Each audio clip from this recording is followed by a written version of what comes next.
오늘 부족한 루키 1장의 말씀을 가지고 나의 하나님이라고 하는 제목으로 말씀의 은혜를 나누고자 합니다. 한동안 남의 일처럼 여겼던 이 코로나가 갑자기 우리들의 일상 속으로 밀고 들어왔습니다. 늘 조심하고 있었지만 그래도 당황스러운 것은 불과 며칠 전에 그렇게 시위하진 않았지만 그래도 베트남 정부에서 코로나와 싸워서 이겼다라고 발표한 직후에 이렇게 갑자기 코로나가 번졌기 때문에 더 좀 당혹스럽기도 합니다. 그리고 우리의 생각보다 우리들의 삶에 더 가까이 다가와서 직접적으로 또 간접적으로 영향력을 행사하는 것을 볼 때 더욱더 그렇습니다. 경제적인 면을 이야기한다고 한다면 아마 수많은 영향력들을 우리들의 삶 가운데 이 코로나는 영향을 미치고 있을 것입니다. 그리고 이 질병은 우리들의 신앙에 있어서도 엄청난 영향력들을 미치고 있습니다. 저는 이런 생각을 해보게 됩니다. 이 질병이 의도하진 않았지만 우리의 신앙에 대해서 근본적인 질문을 하고 있다라고 하는 사실입니다. 단지 이것을 우리가 예배를 참석하느냐 참석하지 않느냐 이런 참석의 여부를 묻는 것이 아닙니다. 솔직히 우리가 이야기한다고 한다면 예배의 참석의 의무는 더 이상 우리의 신앙의 상태를 평가하는 기준이 아니게 된 지가 아주 오래되었습니다. 가족의 여행으로, 직장의 사무와 출장으로, 때로는 질병으로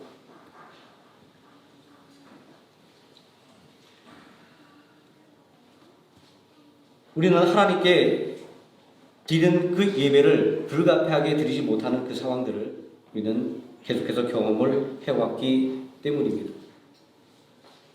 그러나 이것들이 중요한 이유는 무엇이냐면 우리가 하나님께 드리는 예배만큼이나 우리에게 주어진 삶의 의무가 너무나도 중요하기 때문에 가족의 일과 그리고 직장과 사업의 모든 일들을 돌아보는 것도 그와 못지않게 중요하다라고 하는 사실입니다. 그러므로 이 질병이 우리에게 묻고 있는 것은 예배로 모이는 것이 핵심인 이 교회가 예배로 모이지 못하게 될 때 그때는 어떻게 그 교회의 속성을 그대로 유지할 수 있느냐라고 하는 것, 성도들을 어떻게 하나의 신앙의 끈으로 묶어줄 수 있느냐라고 하는 그런 질문을 우리에게 던지고 있습니다. 또 이것은 단순히 주일 예배를 드리면 신앙의 의도를 다했다라고 생각하는 우리들의 아니라는 생각에 경종을 울리는 것이기도 합니다. 그냥 우리가 자연스럽게 모여서 그냥 매주 예배를 드릴 때는 아무런 문제도 느끼지 못했습니다. 그러나 막상 이런 질병의 위기가 다가오게 될 때 우리는 비로소 생각을 하게 됩니다. 예배를 드리지 못하는 상황이 오면 우리는 그때 나는 어떻게 나의 신앙을 유지할 수 있을까? 나는 또 어떤 모습으로 나의 신앙생활을 할 수 있을까라고 하는 고민을 우리는 다시금 하게 되기 때문입니다. 이제 우리는 교회를 통한 공동체의 신앙뿐만이 아니라 각자의 삶의 영역으로 흩어졌을 때 내 가정에서, 나의 직장에서, 그리고 나의 사업장에서 한 개인으로서 하나님과 어떤 관계를 맺어야 할지에 대해서 진지한 성찰을 해야만 하기 때문입니다. 우리 신앙인의 존재에 대해서 목회자이며 실존주의 철학자였던 키에르케 고르는 이렇게 말하고 있습니다. 모든 사람은 하나님 앞에서는 단독자라고 이야기하고 있습니다. 철저하게 한 개인으로서 하나님 앞에서는 우리들의 신앙을 점검하게 되는 순간이 바로 지금이라고 하는 것입니다.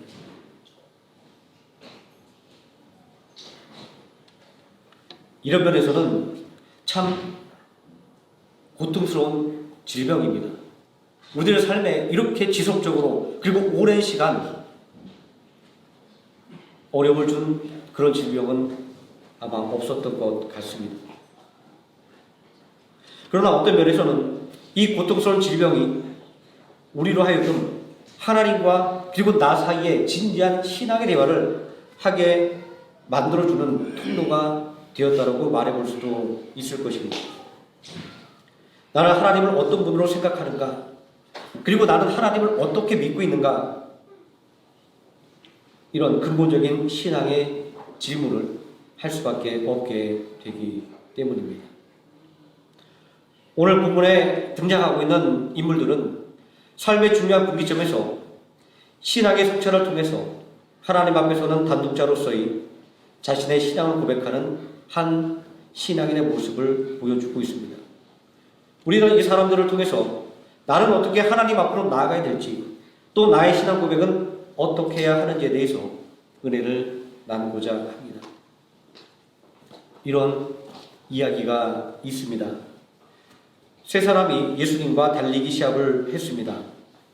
그 시합 결과 예수님보다 먼저 들어오는 사람이 있었고, 예수님과 함께 들어오는 사람이 있었고, 또 예수님 뒤에 들어온 사람이 있었습니다. 아마 세상은 이들을 이렇게 불렀을 것입니다. 먼저 들어온 사람은 1등, 그리고 같이 들어온 사람은 2등, 그리고 맨 뒤에 들어온 사람은 꼴찌라고 말입니다. 세상은 이런 면에서 굉장히 냉정합니다. 그가 가지고 있는 능력 그리고 배경으로 그 사람을 평가하기 때문입니다. 그러나 신학의 관점에서는 다른 평가가 내려지게 되는 것을 볼 수가 있습니다. 예수님과 함께 경주했던 이들에게 이런 칭호가 부여되었다고 합니다. 예수님보다 앞서 들어온 사람에게는 주님의 길을 예비하는 사람, 또 예수님과 함께 들어온 사람에게는 주님과 동행하는 사람, 또 예수님 뒤에 들어온 사람에게는 주님을 따른 자라는 그러한 칭호가 주어졌다고 합니다. 예수님과 함께 경주했던 모든 사람들이 다 칭찬을 받은 것입니다. 이들이 칭찬을 받은 이유는 그들의 능력을 떠나서 그들이 예수님과 함께 달렸기 때문입니다.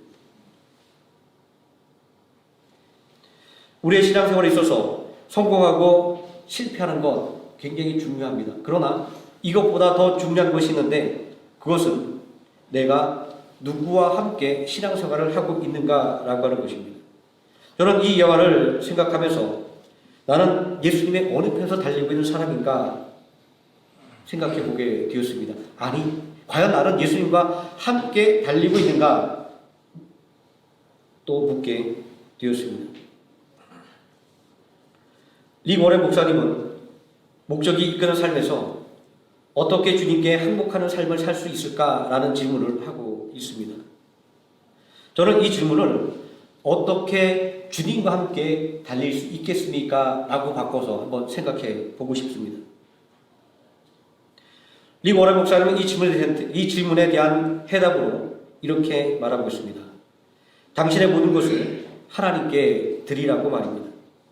당신의 과거의 후회들, 현재의 문제들, 미래의 야망, 그리고 두려움, 꿈, 약점, 습관, 상처, 그리고 당신이 가진 모든 열등감까지 하나님께 드리라고 말입니다.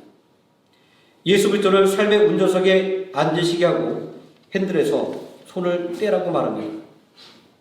두려워하지 말라고 말합니다. 왜냐하면 예수님의 손 안에서 통제 불가능한 것은 없기 때문입니다.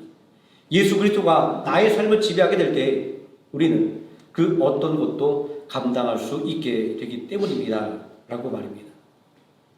이처럼 예수님께 나의 모든 것을 고백하고 맡길 수 있을 때 우리는 그때서 비로소 예수님과 함께 달릴 수가 있게 되는 것입니다. 교회를 핍박하러 다메섹으로 달려가는 길에서 눈부신 빛을 보고 쓰러진 사울은 그의 인생에 항복의 순간을 맞이하게 됩니다. 그 이후 사울의 삶은 완전히 새로워졌습니다. 이제는 바울이라고 불리는 그의 이름의 변화가 보여주고 있는 것은 그의 삶의 방향성뿐 아니라 그의 삶의 무대도 달라졌음을 시사하고 있는 것입니다. 이러한 평가는 전통적으로 설교되어지는 큰 자라고 하는 교만한 사울에서 작은 자라는 겸손한 바울이 되었다는 견해를 우리가 받아들이든지 아니면 히브리식 이름과 헬라식 이름을 가지고 있었는데 그의 활동 무대에 맞게 헬라식 이름을 사용했다라고 하는 교대를 받아들이든지 관계는 없습니다. 그의 이름이 우리에게 알려주고 있는 것은 그가 겪었던 인생의 전환점을 상징적으로 보여주는 것이기 때문입니다. 회심을 통하여 예수 그리스도를 위해 살게 된 바울은 이렇게 고백하고 있습니다. 내게 능력 주신 자 안에서 모든 것을 할 수 있느니라 라고 말합니다. 아마 크리스찬들이 가장 좋아하고 그리고 가장 쉽게 암송하는 구절이 아닌가 이런 생각을 해보게 됩니다. 그러나 실제로 우리들의 삶에 있어서 우리는 이 말씀이 나의 삶에 그렇게 적용된다라고 믿고 계시는 분은 아마 별로 없을 것 같습니다. 왜냐하면 실제로 우리들의 믿음의 삶에 많은 장애물들이 여전히 존재하고 있고 기도에도 풀리지 않는 문제들이 있기 때문에 그렇습니다. 그렇습니다. 이 말씀은 단순하게 믿음 안에서 모든 일에 불가능이 없다라고 하는 것을 말하는 것은 아닙니다.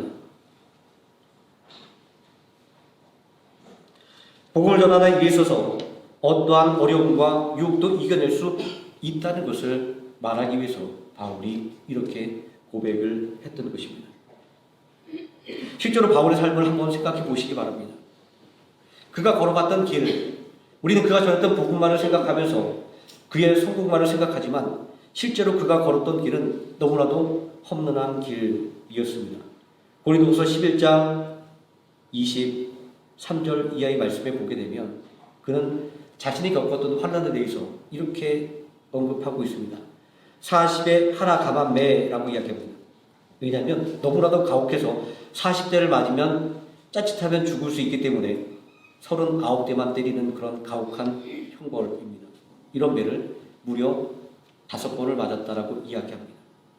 또 3번의 태장을 맞았고 1번 돌에 맞아 죽을 뻔했고 3번 파손했으며 그리고 수많은 강도의 위협과 그리고 강과 산과 모든 길의 위협과 그리고 굶주림의 이런 고통들을 수없이 당했다라고 말하고 있습니다. 아마 이런 환난들이 나의 삶에 하나라도 다가온다고 한다면 과연 우리는 이 환난 가운데 나의 믿음을 온전히 고백할 수가 있을까요? 그러나 바울은 이렇게 얘기합니다. 그가 믿었던 예수 그리스도와 그로 하여금 이러한 모든 환난 가운데서도 그의 온전한 믿음을 지키고 그리고 복음을 위한 그의 일을 가능하게 만들었다라고 말입니다. 이런 면에서 사도 바울은 우리에게 이렇게 말하고 있는 것입니다. 내가 예수 그리스도를 믿는 그 믿음 안에서 나는 모든 일을 할 수 있느니라. 내가 모든 환난을 다 견뎌내고 나의 주 예수 그리스도에 대한 나의 모든 신앙을 지켰다라고 말하는 것입니다.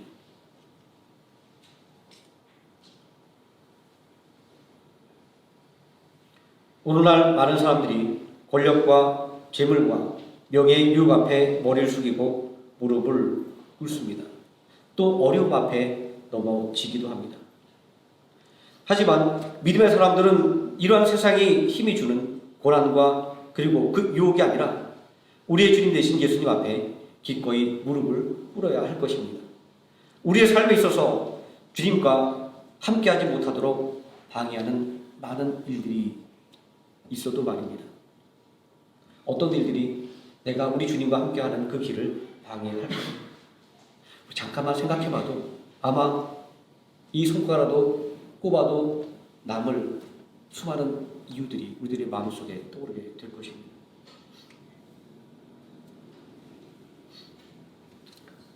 오늘 말씀의 본문인 룻기는 아주 독특한 구성을 가지고 있습니다. 왜냐하면 이 말씀을 이끌어가는 주역들은 인생의 가장 심각한 어려움을 만난 여인들이기 때문입니다. 먼저 시어머니 나부의 상황입니다. 그는 이스라엘이 흉년을 만났을 때 그 흉년을 피해 남편을 따라 모압으로 이주했었습니다.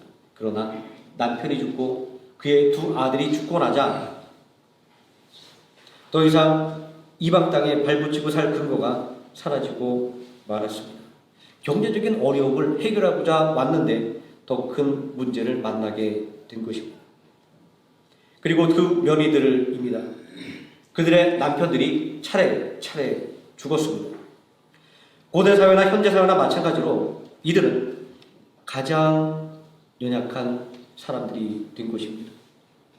이들이 가정에 두었던 그들의 소망이 모두 다 사라져버렸기 때문입니다. 바로 그때 하나님께서 이스라엘의 흉년을 그치게 하셨다는 소식이 들렸습니다. 성경은 이 일을 두고 하나님이 자신의 백성을 돌보시는 은혜였다라고 말하고 있습니다. 하나님의 은혜의 소식이 들릴 때 나오미는 이제 고향 땅으로 그리고 하나님을 섬기는 자신들의 백성 있는 곳으로 돌아가기로 결심했습니다. 그런 생각해 보십시오. 믿음의 결단을 가지고 돌아간다고 해서 그곳에서 모든 문제가 자동적으로 해결되는 것은 아니었습니다. 여전히 똑같은 문제, 여전히 심각한 문제가 그를 기다리고 있었습니다. 우리 마음속에 남아있는 이 룻기의 모습을 생각해 보십시오. 며느리가 남의 밭에 나가서 이삭을 주워 와야만 먹고 살 수 있는 그러한 각박한 삶이 그들 앞에 놓여 있었습니다. 그러므로 나오미는 두 며느리에게 친정으로 돌아가 새로운 삶을 살라고 권고할 수밖에 없었습니다. 이 세 사람 모두에게 인생이 주는 가장 큰 아픔 속에서 앞으로 걸어가야 될 삶을 결정해야 되는 순간이 왔던 것입니다. 내가 만난 인생의 어려움 앞에서 그것을 해결해 줄 수 있는 세상의 도움을 바라보고 나갈 것인가? 아니면 아직 나의 손에 잡히지도 않지만 하나님의 도움을 믿으며 나갈 것인지에 대해서 말입니다. 우리 생명학교의 성도님들은 이 순간이 된다고 한다면 어떤 선택을 하시겠습니까? 친정으로 돌아가라는 시어머니의 제안을 받은 두 며느리는 처음에 그 제안을 다 거절했습니다. 남편과 자식을 다 잃은 시어머니를 혼자 버려둘 수 없었기 때문입니다. 그러나 거듭되는 시어머니의 이야기에 룻의 동서 오르마는 결국에는 시어머니의 말을 듣고 친정으로 돌아갑니다. 누가 이 여인을 뭐라고 말할 수 있을까요? 가장 현실적인 판단이기도 했고 또 마지막 순간까지 서로를 배려하는 아름다운 모습을 여기서 볼 수 있는데 말입니다. 그러나 믿음의 관점에서 보면 전혀 다른 판단을 내릴 수밖에 없고 전혀 다른 평가를 할 수밖에 없습니다. 시어머니 나오미의 인간적인 설득은 며느리 오르바의 마음을 흔들기에 충분했습니다. 이처럼 우리가 예수 그리스도를 따라서 믿음의 길을 가다가도 상황과 환경이 열리지 않으면 믿음보다는 우리는 쉽게 이성과 경험에 의지하기 때문입니다. 오르바의 경우도 그러했습니다. 유다 사람에게 씹어서 그들의 풍습과 문화와 종교를 쫓아서 여호와 하나님을 믿게 되었습니다. 그런데 이제 돌아가면 더 이상 그 신앙을 가질 수가 없었습니다. 시어머니는 이렇게 말하고 있지 않습니까? 너희 신에게로 돌아가라.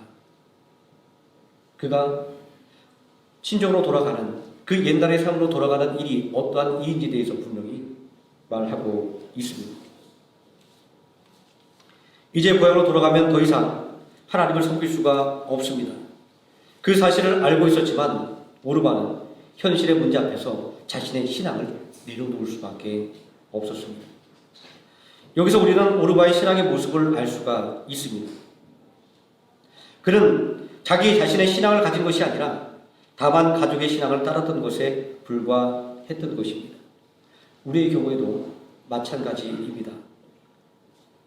나의 하나님으로 믿는 것이 아니라고 한다면 내가 보여주고 있는 그 모든 신앙인의 모습들은 그냥 허울 좋은 용목뿐일 것이기 때문입니다. 믿음은 결정적인 순간에 진면목을 드러내기 마련입니다. 우리는 구약 성경을 통해서 이런 상황들을 발견하게 됩니다.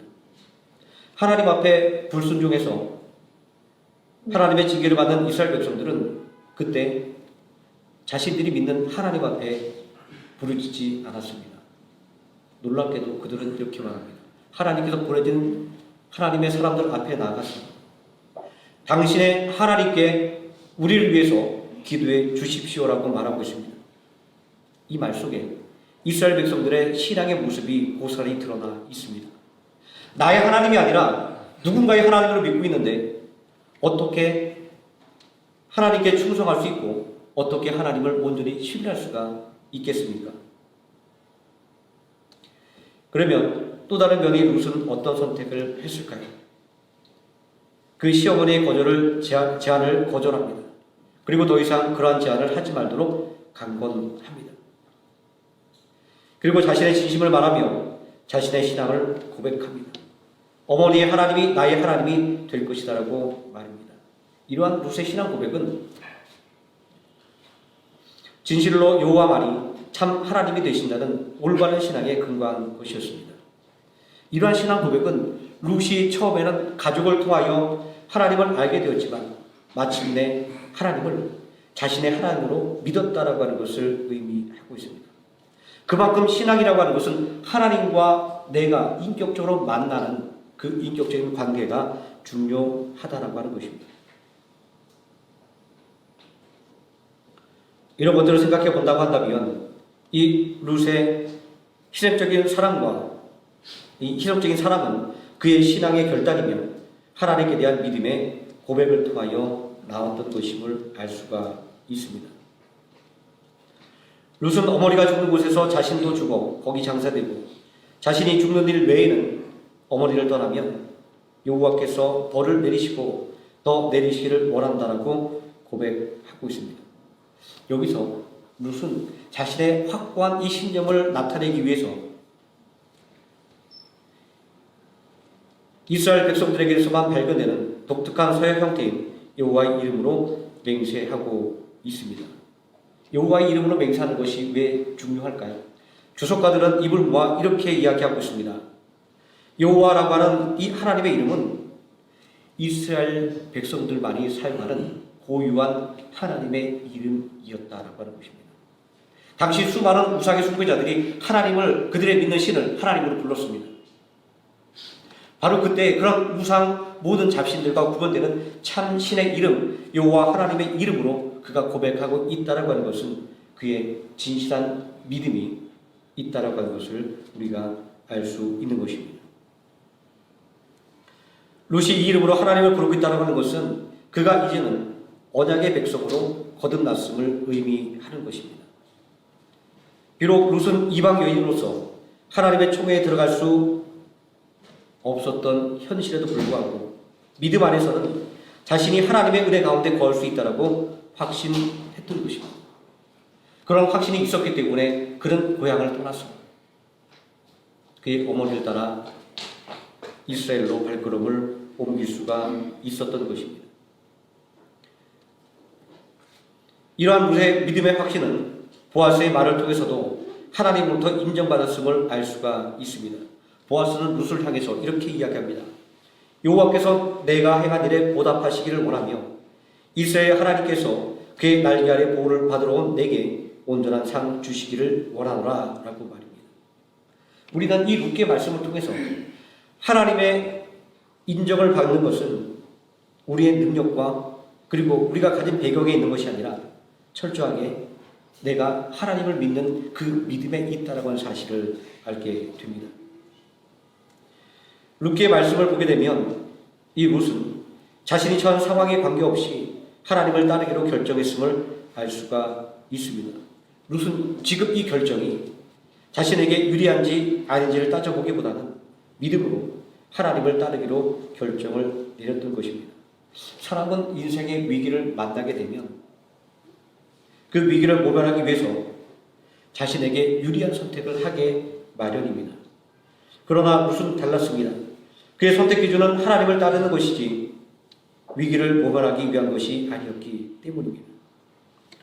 룻의 신앙은 현실에 굴복하지 않는 것이었습니다. 그가 시어머니를 따르는 결정은 분명 가시밭길임에 분명했기 때문입니다. 그가 하나님을 믿는 믿음을 선택한 것은 그러한 가시밭길을 걷는 것이었기 때문입니다.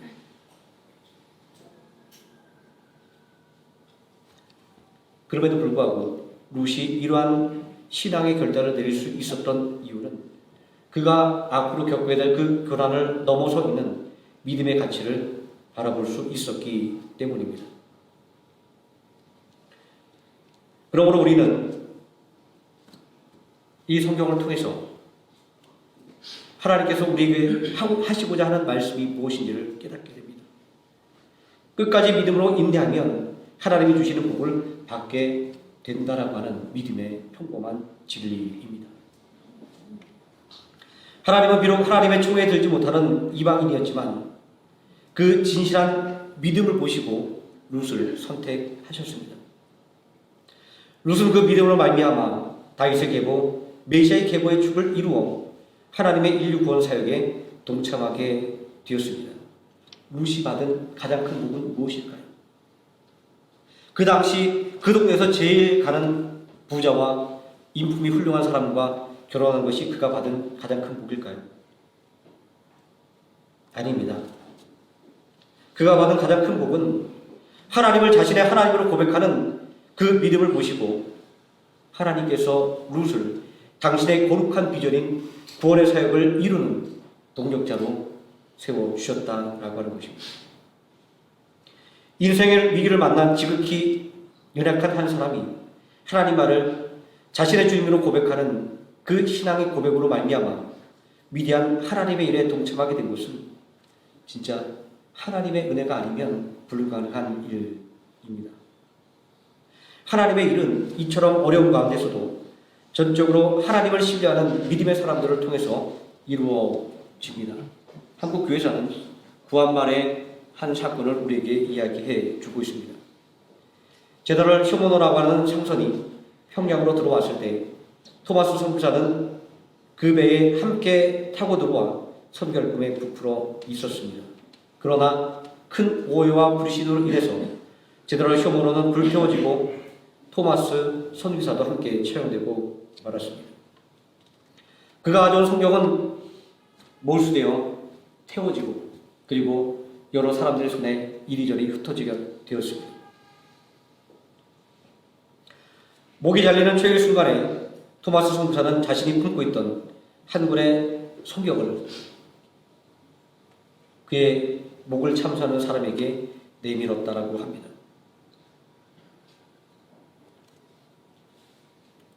이렇게 토마스 선교사는 허무한 죽음을 맞고 말았습니다. 그러나 한국교회에서는 이 토마스 선교사의 죽음으로 말미암아 평양에 복음이 전파되는 놀라운 역사가 일어났다라고 이야기하고 있습니다.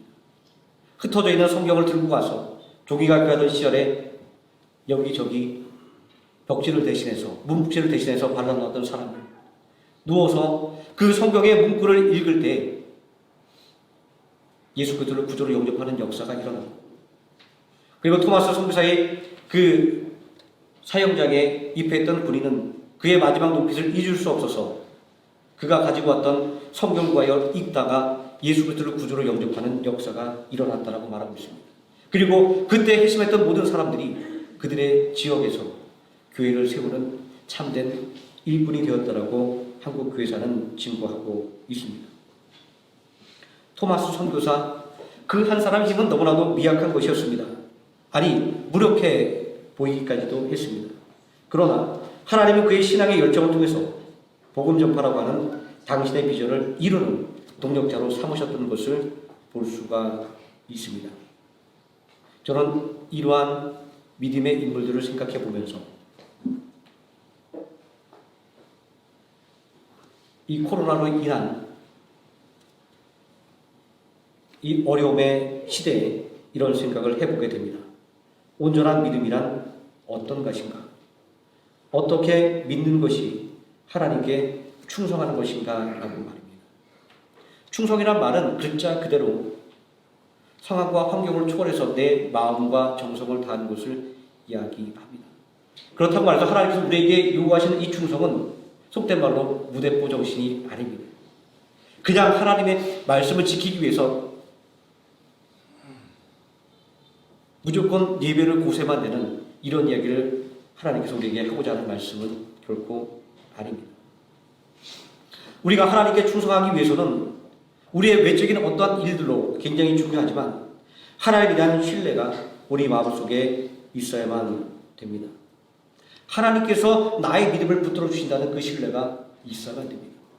어떠한 경우를 할지라도, 어떠한 어려움이 있다 할지라도 하나님께서 나를 붙잡아 주신다라고 하는 신뢰가 있다라고 한다면 우리는 이 어려움 가운데 가장 지혜롭게 그리고 가장 순결한 믿음으로 이 위기에 우리의 신앙을 지켜낼 수가 있게 될 것입니다.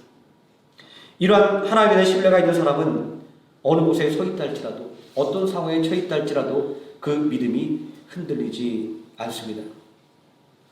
오늘 나의 하나님이라는 이 고백을 하고 있는 룻, 그는 처음부터 하나님을 알았던 것은 아니었습니다. 그의 가족을 통해서 하나님을 알게 되었고, 그리고 마침내 하나님을 자신의 주님으로 고백하게 된 것을 보게 됩니다. 룻이 처음부터 하나님으로부터 쓰임받지 못했던 것을 알 수 있습니다. 그러나 고난 중에 하나님을 신뢰하는 믿음으로 나아가게 될 때 그런 하나님으로부터 하나님의 일에 쓰임받는 사람이 되었습니다. 오늘 우리에게 어떠한 무엇보다 하나님을 나의 하나님으로 고백하는 신앙이 필요합니다. 온전히 하나님을 나의 하나님으로 고백하는 이 믿음이 있을 때 우리는 함께하는 예배를 만날 때 더욱더 우리 하나님의 사랑 안에서 하나 될 수 있고, 또 함께 모이지 못하는, 그래서 흩어져서 드려야 되는 예배를 드리는 그 순간에 있다 할지라도 하나님께서 우리를 붙들어 주심으로 우리가 온전히 하나의 성도의 끈으로 묶일 수 있다라고 하는 사실입니다. 오늘 우리에게 심각한 신앙의 도전이 다가왔습니다. 그러나 두려워하지 말고 놀라지 마시기 바랍니다. 모일 수 있을 때는 열심히 하나님을 찬양하고 예배를 드리시고, 모일 수 없을 때는 내가 속한 처소에서 가정과 직장과 그리고 나의 사업장에서 더욱더 열심히 우리 주님을 섬기시기를 바랍니다. 언제 어디서나 어느 곳에서나 우리들의 입술에서는 오직 여호와 하나님은 나의 하나님이시고 예수 그리스도는 나의 구원자시라고 하는 그러한 신앙의 고백이 끊임이 없으시기를 예수님의 이름으로 축원드립니다. 기도하시겠습니다. 전능하신 아버지 하나님, 오늘 룻을 통하여 우리의 신앙의 모습을 다시 한번 점검해 봅니다. 어려움을 만나면 하나님으로부터 멀어지는 우리들의 모습 속에서 어려울수록 하나님 앞으로 나아갔던 이 믿음의 사람들의 모습을 바라보면서 우리는 다시 한번 깨닫습니다. 온전히 하나님께 나아가는 것, 온전히 하나님을 구주로 섬기는 것이 우리들의 삶의 참된 은혜를 누리는 길임을 오늘 이들을 통하여 깨닫습니다. 하나님이 어려운 때에 나보자 우리가 무엇보다도 전능하신 여호와 하나님을 나의 구주로 고백하며 조금도 주저함이 없게 하여 주시옵소서. 예수님의 이름으로 기도드립니다. 아멘.